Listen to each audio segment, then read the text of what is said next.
નમસ્કાર, આપ જોઈ રહ્યા છો સંદેશ ન્યૂઝ. આપની સાથે હું ભાવિની. મહત્વના સમાચારથી શરૂઆત કરીએ તો આતંકવાદને સમર્થન આપનાર અમદાવાદમાં વિરોધ કરવામાં આવ્યો છે. તો આતંકવાદને જે લોકો સમર્થન આપી રહ્યા છે તેમનો અમદાવાદમાં વિરોધ કરાયો. આતંકવાદને મદદ કરનાર ઈરાન અને ટર્કીનો વિરોધ કરવામાં આવ્યો છે.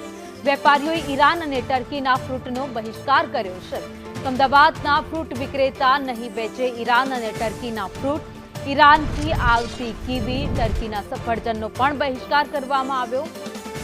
તો નરોડા ફ્રૂટ માર્કેટમાં કીવી અને સફરજન ફેંકીને વિરોધ કરાયો. ઓપરેશન સિંદૂર બાદ આતંકવાદને સમર્થન આપવામાં આવ્યું હતું.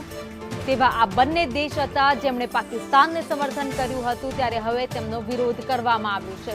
આતંકવાદને મદદ કરનાર ઈરાન અને ટર્કીનો અમદાવાદમાં વિરોધ કરવામાં આવ્યો. જે વિદેશથી આવતા ફ્રૂટ છે ઈરાન અને ટર્કીથી, તેને રસ્તા પર ફેંકી વિરોધ કરાયો. સમર્થન આપનારનો વિરોધ હાલ અમદાવાદમાં થઈ રહ્યો છે. પાકિસ્તાનને જે આતંકવાદીઓને મદદ કરનાર ઈરાન અને તુર્કીનો વિરોધ અમદાવાદના ફ્રૂટ માર્કેટના વેપારીઓ કરી રહ્યા છે.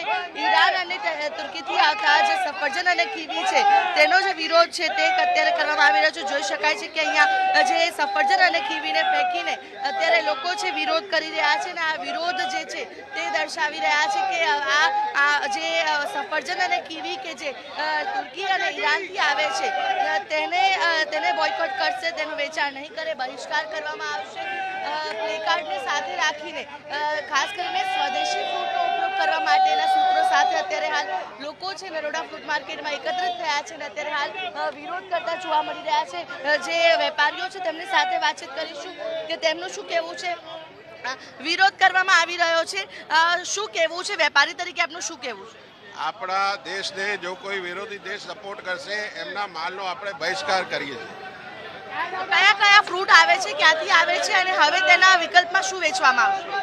ઈરાન અને ટર્કીથી અત્યારે આવે છે એપલ અને કીવી આવે, એનો આપણે બહિષ્કાર કરીએ. બિલકુલ, તો જે રીતે જોઈ શકાય છે કે અત્યારે લોકો છે, વેપારીઓ છે ફ્રૂટના, તે એકઠા થયા છે અને આ જે ઈરાન અને તુર્કીથી આવતા જે ફ્રૂટ્સ છે તેનો વિરોધ છે તે કરવામાં આવી રહ્યો છે. એટલે કે જે આતંકવાદને સમર્થન આપનારની કોઈ પણ પ્રકારે છોડવામાં નહીં આવે અને અમદાવાદના ફ્રૂટ માર્કેટના વેપારીઓ પણ આ વિરોધમાં જોડાયા છે અને ઈરાન અને તુર્કીનો બહિષ્કાર કરી રહ્યા છે અને ત્યાંથી આવતા ફળોનો બહિષ્કાર કરી રહ્યા છે. કેમેરા પર્સન મનીષ વાણિયા સાથે આયુષી યાજ્ઞિક, સંદેશ ન્યૂઝ, અમદાવાદ.